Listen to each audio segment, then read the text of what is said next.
So this is the question which was asked in the GATE paper based on the instrumentation amplifier. GATE electronics में पूछा गया था ये question. So चलिए read करते हैं इसको. Consider the circuit shown in the figure. यहाँ पर सर्किट दिखाया गया है फिगर में. The circuit uses an ideal operational amplifier. Ideal operational amplifier जब भी टर्म यूज किया था इसका मतलब है they have considered input current to the op amp is to be 0, output resistance they have neglected. Clear है? तो ये इसमें कंसीडरेशन हम मान के चलेंगे जब भी आइडियल ऑप एम्प की बात की जाएगी.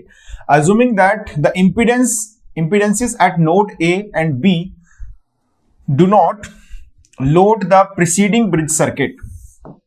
ओके, यानी कि जो A and B पर जो नोड यहां पर दिखाए गए हैं ये ब्रिज सर्किट से जो do not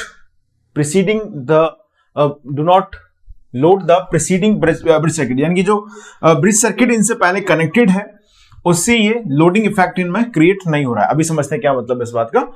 calculate the output voltage V not. इस सर्किट को अगर आप ऑब्जर्व करें, ओके, और हमने जो इंस्ट्रूमेंटेशन एम्पलीफायर डिस्कस किया था उसको ऑब्जर्व करें, आपके पास लिखा होगा नोट्स में, तो एक डिफरेंस आपको दिख रहा होगा. हमने यहां पर जो इंस्ट्रूमेंटेशन एम्पलीफायर डिस्कस किया था, in that we have applied a voltage follower in the place of a node के साथ हमने यहां पे क्या कनेक्ट किया था, एक वोल्टेज फॉलोअर कनेक्ट किया था, और बी नोड के साथ भी हमने वोल्टेज फॉलोअर कनेक्ट किया था. और क्या लिखा था वहां पर हमने मेंशन किया था कि this voltage follower will prevent outflow of the bridge current. Okay, लेकिन यहां पर इन्होंने मेंशन नहीं किया है. ओके, लेकिन यहां पर वोल्टेज फॉलोअर सर्किट में यूटिलाइज नहीं किया गया. उन्होंने स्टेटमेंट में इस वर्ड को यूज किया है. देखिए स्टेटमेंट में do not load the preceding bridge circuit. ये जो ब्रिज सर्किट यहां पर है उससे लोडिंग इफेक्ट इसमें क्रिएट नहीं होता है. लोडिंग इफेक्ट का मतलब होता है जैसे आपने कोई भी एक एम्पलीफायर बनाया, ठीक है, या कोई भी एक सर्किट बनाया, उसका कुछ ना कुछ आउटपुट रेजिस्टेंस है R0, और हमने उसे लोड RL के अबाउट कनेक्ट किया, RL के अबाउट. अब अगर मैं R0 की वैल्यू को 0 कर देता हूं तो जो इस आउटपुट सर्किट का पूरा वोल्टेज है वो इसको मिल जाएगा. तो इस कंडीशन में हम बोलेंगे कि if R0 equal to 0 for this circuit, that makes this circuit free from loading effect. यहां पर हम बोलेंगे no loading effect if R0 equal to 0. ऐसा क्यों बोल पा रहे हैं? Because if R0 equal to 0 then there will be no voltage division between RL and this R0. Okay, एक तो ये पर्पस हो गया. लोडिंग इफेक्ट का मल्टी स्टेज एम्पलीफायर में हम डेफिनेशन को थोड़ा सा और समझेंगे. अभी आप बस इतना मतलब समझिए, लोडिंग इफेक्ट का मतलब होता है कि जो आगे का सर्किट है हमारे पास, जो डिफरेंस एम्पलीफायर यहां पर लगा हुआ है, वो सर्किट इस ब्रिज सर्किट की जो डीसी बाइसिंग है उससे अफेक्ट नहीं होगा. ऐसा यहां पर सर्किट अरेंजमेंट किया गया है इस नोड पर ए पर. अब चाहे तो उन्होंने यहां पर शो नहीं किया है सर्किट में वोल्टेज फॉलोअर कनेक्ट किए होंगे, या any of the kind of arrangement they have made over here, जिससे कि जो हमारा ब्रिज रेक्टिफायर का जो सप्लाई है उससे आउटफ्लो करंट का नहीं होगा to the difference amplifier. So ultimately हम क्या कहना चाहते हैं कि यहां पर हमने जो सर्किट कंस्ट्रक्ट किया है उसके अंदर भी वही सिचुएशन है जो वोल्टेज फॉलोअर में हुआ करती थी. यानी कि जो सर्किट हमने थ्योरी में डिस्कस किया वही आइडेंटिकल सर्किट ये भी है.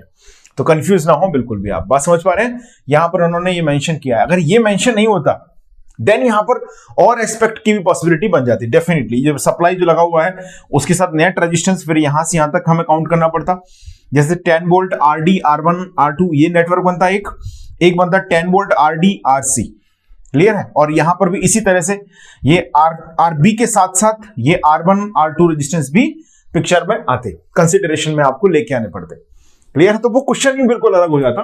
इंस्ट्रूमेंटेशन एम्पलीफायर का वहां पर कॉन्सेप्ट नहीं रहता डायरेक्टली, क्योंकि इंस्ट्रूमेंटेशन एम्पलीफायर का मतलब है कि यहां पर जो भी एक ट्रांसड्यूसर को लगाया गया है उसके चेंज होने से जो आउटपुट में चेंज आ रहा है उसको डिटेक्ट करना, ये पर्पस है. तो वो पर्पस ही फुलफिल नहीं होगा, सब कुछ उलूल जलूल कहीं भी करंट कोई सा भी आ जाएगा, फिर वो सिंपल जो ऑर्डिनरी सर्किट है केवीएल केसीएल बेस्ड वो चीज बन जाएगी.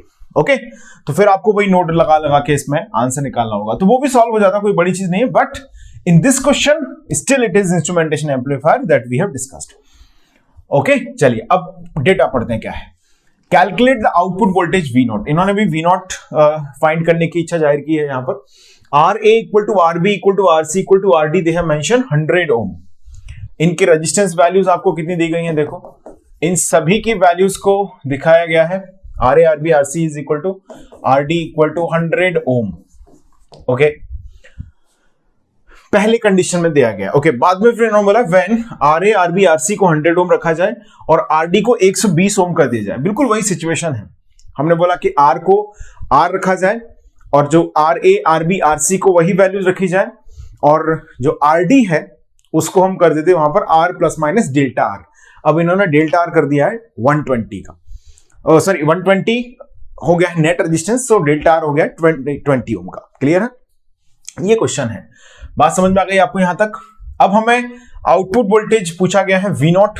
क्लियर है, तो वी नॉट की वैल्यू बताओ क्या होती थी। Since the value of V naught equal to, याद करो कैसे लिखते थे, R2 अपॉन R1 टाइम्स, यहां पर इन्वर्टिंग नॉन इन्वर्टिंग नोड के वोल्टेज, इसका वोल्टेज हमने बोल दिया कि ये VB है, इसका वोल्टेज हमने बोला VA है, तो यहां पर हम लिखेंगे VB minus VA। So ultimately we must have the values of VB and VA। Okay, इनकी वैल्यूज हमारे पास होनी चाहिए यहां पर। तो सबसे पहले अगर हम देखते हैं वेरी फर्स्ट कंडीशन में, शुरुआत में, तो दोनों को क्या बोला गया है, इक्वल बोला गया है। तो पहली कंडीशन को अगर मैं सॉल्व करूं, फर्स्ट पार्ट को आपको पूछा गया है, तो उसमें R A R B R C R D की जो वैल्यूज हैं वो 100 ओम है। तो आप एक चीज समझ सकते हो, R A R B R C R D अगर सब 100 ओम है तो ए पार्ट में क्या होगा, Wheatstone bridge is balanced। यहां पर Wheatstone bridge क्या रहेगा दोस्तों, बैलेंस्ड रहेगा। तो हम ये बोल सकते हैं कि जो VA इक्वल टू VB आएगा, जिसकी वैल्यू भी अगर हम निकालना चाहें तो लोडिंग इफेक्ट है नहीं, तो 10 वोल्ट डिवाइड होगा 5 वोल्ट आएगा। तो यहां से V0 की वैल्यू आपको मिलेगी दोस्तों 0 वोल्ट। ये सॉल्व करने की जरूरत है क्या। RD RC will come into the series, this RA RB will come into the series। Simply यहां पर वोल्टेज डिवीजन होगा और सभी इक्वल वैल्यूज के हैं, तो यहां पर दोनों में VA भी आएगा 5 वोल्ट, VB भी आएगा 5 वोल्ट।